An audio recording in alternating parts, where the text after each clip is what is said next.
Rooster Teeth News is brought to you by NatureBox. Snack smarter with French toast granola, sweet blueberry almonds, and more. Get 50% off your first order when you visit naturebox.com/roosterteeth. What's up, guys? I'm Ashley Jenkins, and before you head into the weekend, pro skater Tony Hawk has revealed that a new game in his popular series of skateboarding games is incoming. Speaking on his Serious radio show, he said, "We are working on a game, it's pretty cool," and went on to discuss the motion capture he's currently doing.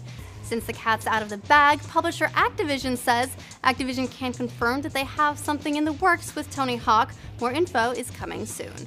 The most recent entry in the series, Tony Hawk's Pro Skater HD, came out in 2012 for PSN, Xbox Live Arcade, and Steam, and was an HD remake of classic levels from Pro Skater and Pro Skater 2.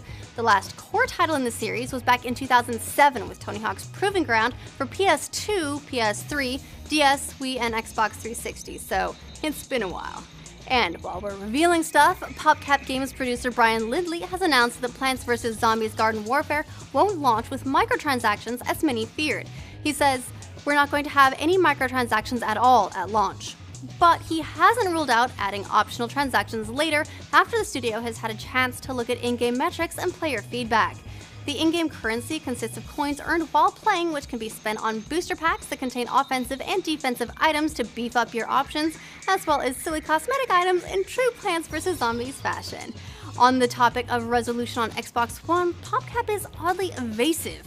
Lindley confirmed that it's outputting at 1080p, but said nothing about its native resolution, and PopCap's official statement is, "On next-gen consoles, players can experience all EA games at 1080p. Some are rendered natively, others are upscaled by the next-gen hardware systems.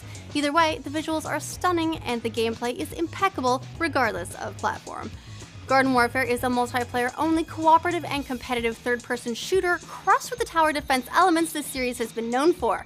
The game launches February 25th in North America and February 27th for Europe and will cost $40 on Xbox One or $30 on Xbox 360 or PC. PopCap isn't currently planning to release the game on Sony platforms, but may reconsider in the future. Lindley says, "We have nothing to announce at this point, but I always caveat that with the comment that we want to get this game in the hands of as many people as possible." Speaking of Sony, the PlayStation 4 has just launched in Japan, bringing its availability up to 49 total countries, and as a result, Sony believes the console may be scarce on store shelves until April. Sony's Fergal Guerra says, "I can't work it out precisely, but based on what I've seen so far, I think it is going to be tricky until around about April."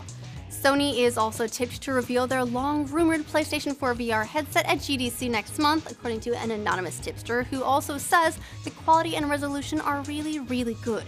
People will definitely be impressed with what Sony's built.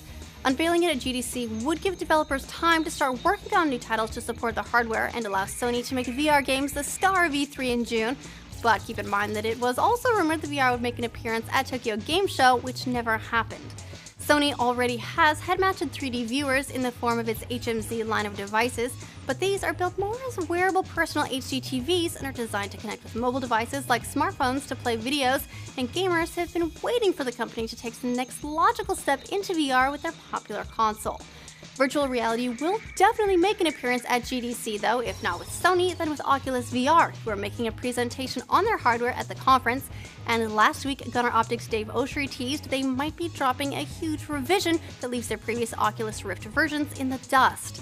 He said, "Even if you've seen Crystal Cove, even if you were at Dev Days, you ain't seen nothing yet." And later added, "Everything was perfect, the fidelity, the latency, the scale, the presence. It was the first time I truly felt like I was in VR."